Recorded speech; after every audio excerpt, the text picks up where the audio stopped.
Indore crime branch ने नकली crime branch बनकर लूट करने वाले और मारपीट करने वाले 3 आरोपियों को गिरफ्तार करने में सफलता हासिल की है। आरोपियों द्वारा एक युवक को उसके घर से उठाया और गाड़ी में बिठाकर उसके साथ मारपीट की गई। बीच बचाव करने आए युवक के पिता के साथ भी मारपीट की गई थी।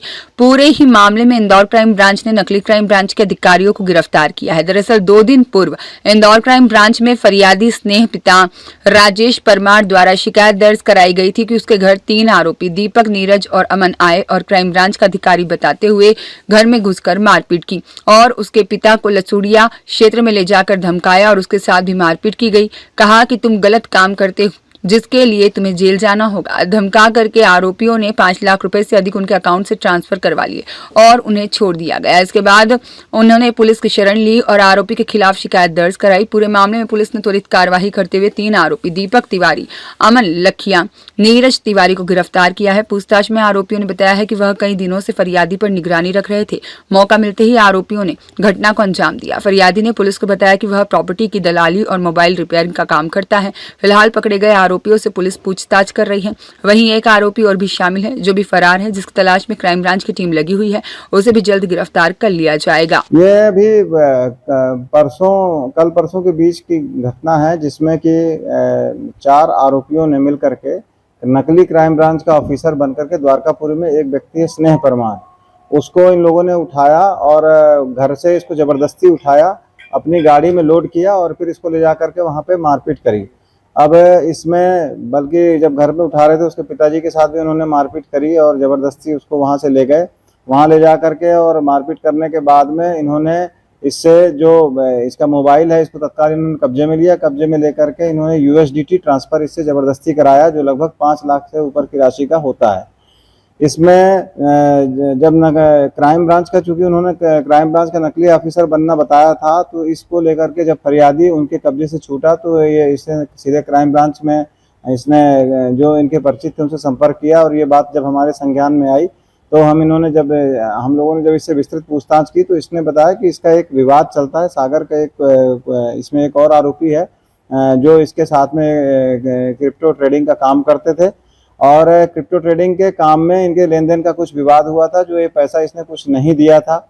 उस बात को लेकर के जो मुख्य आरोपी है उसने यहाँ पे इंदौर में 4 लोगों को हायर किया और लगभग 2.5 से 3 लाख रुपए देने की बात कह करके कि भाई जो भी तुम वसूल करोगे तो इसमें से जो पैसा आएगा उसमें से 2.5-3 लाख रुपए हम तुम्हें देंगे और तुम इससे हमको ये पैसा जो है ट्रांसफ़र करके बताओ। इस बात को लेके यहाँ पे इन 4 आरोपियों, जिनके नाम थे दीपक शर्मा और दीपक तिवारी, नीरज तिवारी और एक अमन लखिया, इसके अलावा एक और आरोपी है जो अभी जिसकी हम तलाश कर रहे हैं। तो इन चारों ने मिलकर के ये प्लान किया था कि हम नकली क्राइम ब्रांच के ऑफिसर बन के और इसको उठाएंगे ताकि मतलब घर के लोग भी इसकी सूचना पुलिस को ना दे सकें। ये इनकी मंशा थी, लेकिन इनकी मंशा फेल हो गई, चूँकि इन्होंने फरियादी को मारपीट काफ़ी करी थी और फरियादी जैसे ही छूट करके आया तो उसने ये रिपोर्टिंग करी, तब इनका खुलासा हुआ। अभी इनमें से 3 आरोपियों को पकड़ा गया है। 2 आरोपी अभी भी फरार हैं, जिसकी तलाश के लिए टीमें हमारी लगी हुई हैं।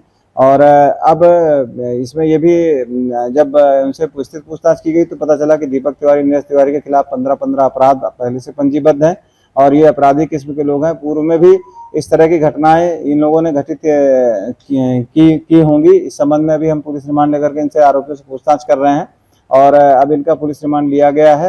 आगे अब इस पर पूछताछ की जाएगी। अभी जो प्रकरण पंजीबद्ध हुआ है वो धारा 115(2), 140(3), 308(2), 309(6), 319(2) भारतीय न्याय संहिता के तहत प्रकरण पंजीबद्ध किया गया है, जिसमें एक्सटोर्शन से संबंधित धाराएं हैं, मारपीट से संबंधित धाराएं हैं, जबरन वसूली संबंधी धाराएं हैं, जिनका समावेश किया गया है।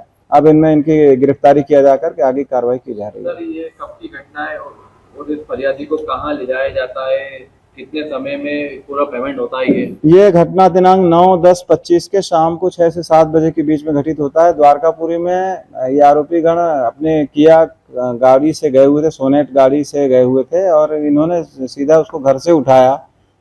जो स्नेह परमार जो फरियादी है उसको घर से ही उठा करके ले गए थे और एक ये कहीं ढाबा है, ढाबा के पास में इन लोगों ने उसके साथ पूरी घटना की, मारपीट करी, जबरदस्ती इसका मोबाइल छीना और इसके मोबाइल से पैसे ट्रांसफ़र कराए और जब ये उनके कब्जे से छूटा करीब 2-3 घंटे बाद, तब इसने रिपोर्ट करी।